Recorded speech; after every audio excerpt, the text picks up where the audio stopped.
It is a beautiful day here in central Indiana, and I am getting ready to plant these huge containers. I think they're about 32 inches in diameter. They're concrete and they are super heavy. I found this on Facebook Marketplace last year. I think that I paid like $70 for the set for both of them, and the guy even delivered them for me. So that was a great deal for me. But I am going to be planting those at the end of this video. But first, I want to show you what I'm doing on this bed. I have a limelight hydrangea here. This is a full big size limelight hydrangea here that I am trying to keep sort of like talking to that corner. I love it here. She loves it here. I have a few daisies here that are not really coming back. I did take a couple of divisions from this main plant last year, and I have them behind the planters on each side, and those are beautiful, and they're coming great, and they're coming really healthy. So I might just take a few cuttings from those, a few divisions, and I might just move them here. But I don't know yet. I have a couple Veronicas, some sedum, I have a roseate geranium there, and then I'll show you here what I have on this side here in a minute. But I want to talk about that new bench that I kind of put together. I don't want to sit on that bench. I don't have any plans on sitting on it. I basically just have it there for height. Let me show you how I put that together. Super easy. I wanted to create some height for some of the planters that I have, and I wanted to, just add a little bit of rustic, a rustic element to this bed.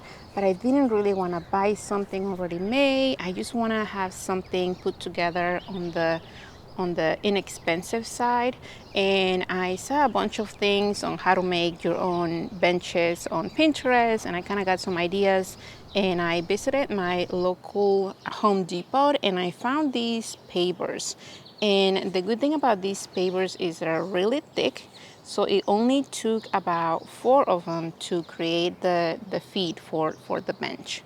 I got 4 of them for each side, and they are really heavy, which I like. The plants that I have here, they're not really that huge, but the soil, when it gets wet, and the combination of all of the planters here together, I wanted to make sure that whatever I used was going to be heavy duty and strong, and it was not going to cave.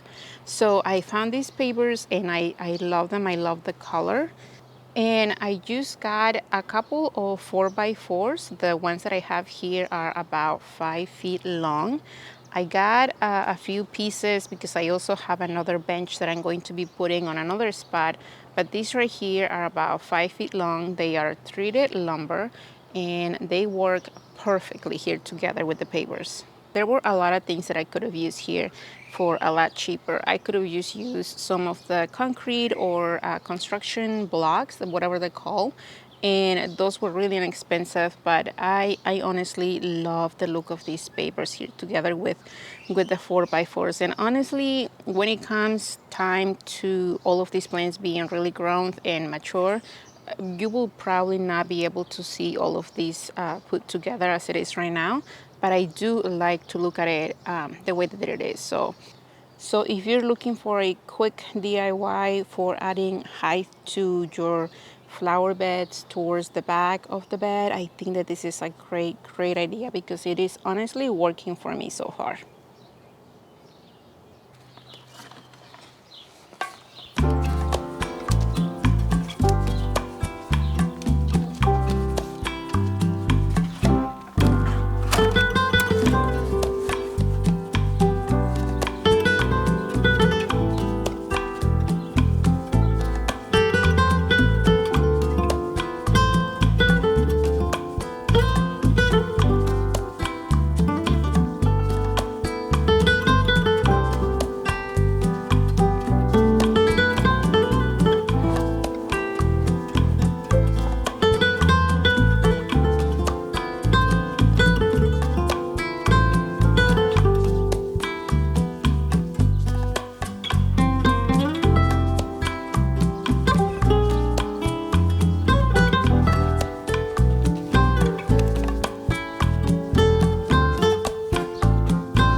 let me show you some of the things that I have. I got this gorgeous grass. It is a king tut, and I wanted the king one, not the prince or the baby one, because I just want height.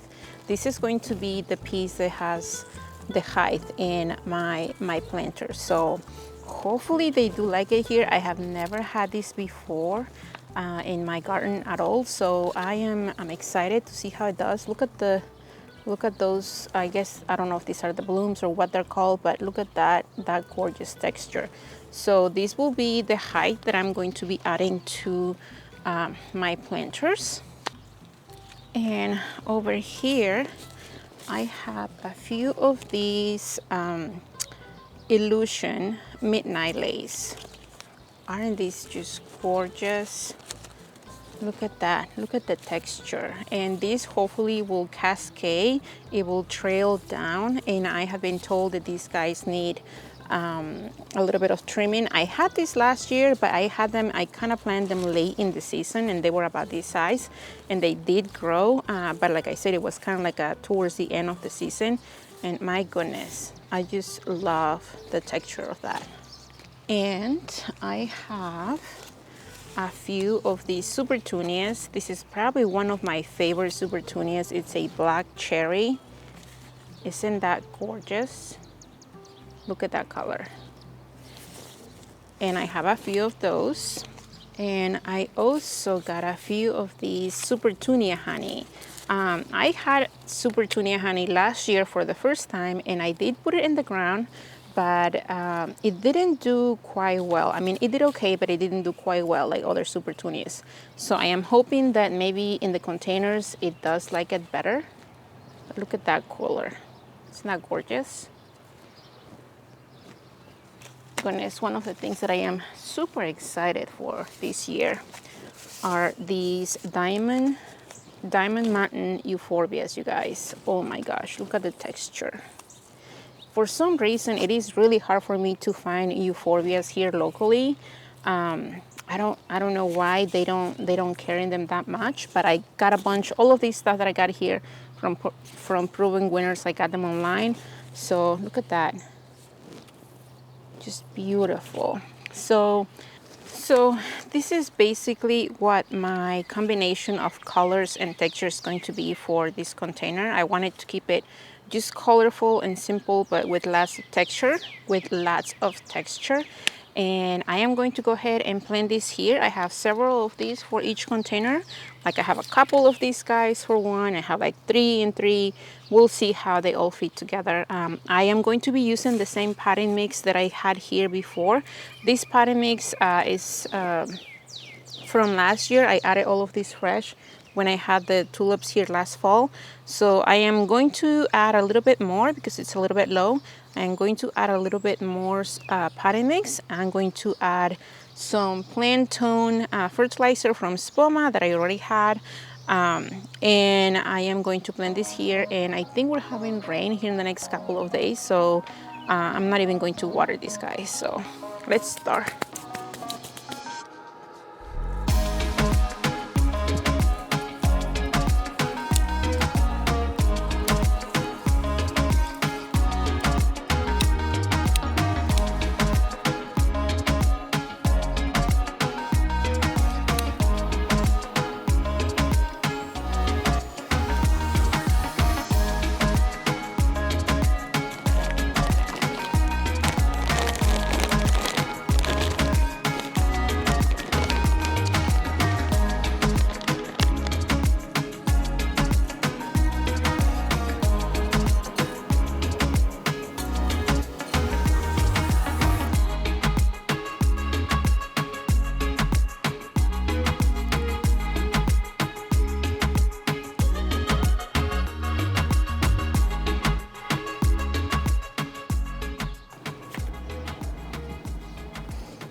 Now, a lot of times when I use baskets, a lot of these baskets, obviously, if you put soil straight into them, they're not going to keep the soil in. Every time that you water, the soil will just kind of run through the openings of the baskets. When I have baskets like this one is kind of tight. I mean, you can almost see through, but I know that it's just not gonna hold the soil very well. So what I do is that I keep all of my containers that I, if I purchase perennials or annuals or houseplants, like in this case, I think that I got my snake plant in this container. This was like the liner of it. So I knew that I could, eventually use this plastic, and I'm going to be using this as a liner for this. It's actually the perfect size. Right there. And this is where I'm going to keep the plants. This is where I'm going to plant everything, and I am not going to be worried about the soil running through. Whatever you use, if it's plastic or if it's going to hold the water, do make sure that it has drainage holes. I also have used felt fabric. If you go to your local craft store, you can find a jar of felt for like, I don't know, $3 to $6, depending what type it is. I use felt fabric. Sometimes I use burlap. If I buy something that comes in burlap, I use save it because I know that I can line that with. So just think of that. Just think about that when you are buying your baskets or anything that might have, places where the soil can run through. But also, I save all of my containers, most of my containers that I buy perennials or annuals in. These guys I use for the planters that I have behind me, and these are perfect for soil, these are perfect for winter sowing. So I am going to save all of these, but also these 1 gallon size containers are great for starting your dahlias indoors, and they're free. So save all of these containers, even if you think that you're not going to use them right now. Next year when you're starting things inside, or when you want to start your winter sowing, these are like perfect containers for that.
right, you guys, I am done working on this flower bed here. By the way, this flower bed is on the west side of the house.